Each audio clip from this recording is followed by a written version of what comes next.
Tiyo, nag-abala ka na naman din sa iyong mga bagong pa-order, ah. Yes, kasi tawag doon.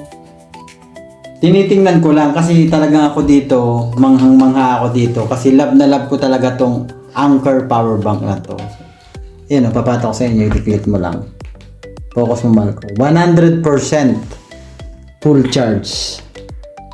Ayan yung kanyang temperature, 23 degrees Celsius. May Fahrenheit pa yan.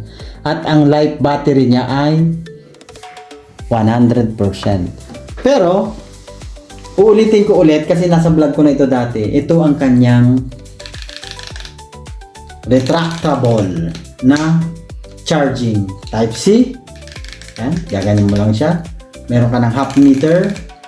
At ito, si Anker kasi meron tong hawakan. Kaya kung nakikita nyo ako dito sa Athens, palapa, laboy-laboy dyan, dala ko to, huwag na kayo magtaka.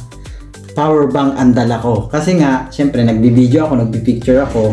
And, yung hawakan na yan, charger pa rin yan. Type C pa rin yan. So, pag ginanyan mo siya, tap,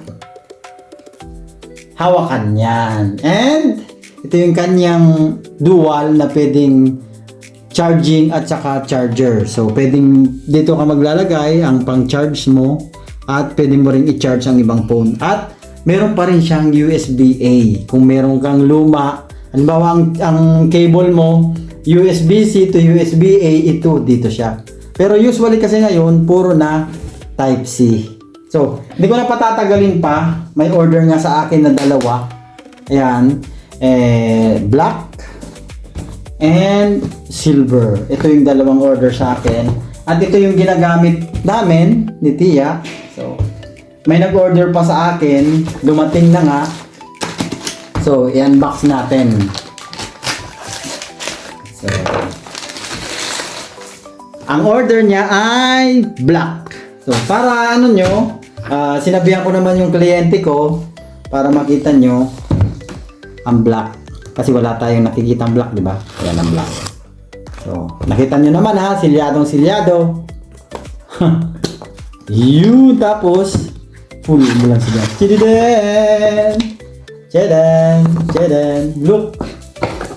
Pag tinanggal natin, yun, oh.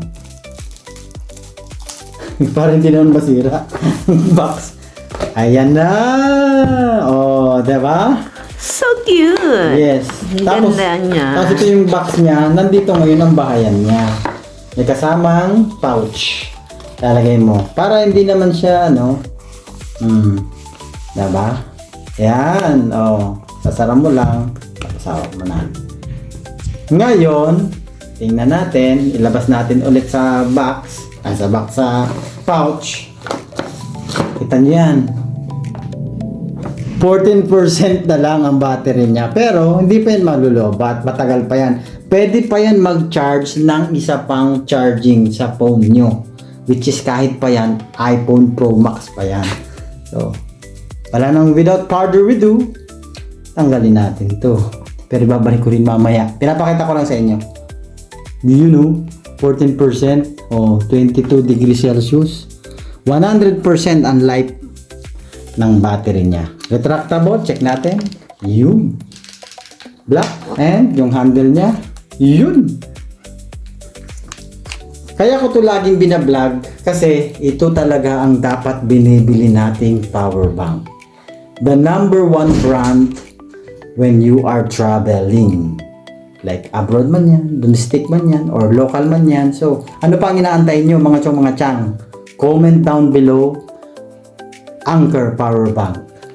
At ibibigay ko sa inyo ang price nito. So, comment lang. See you again in my next vlog. Bye!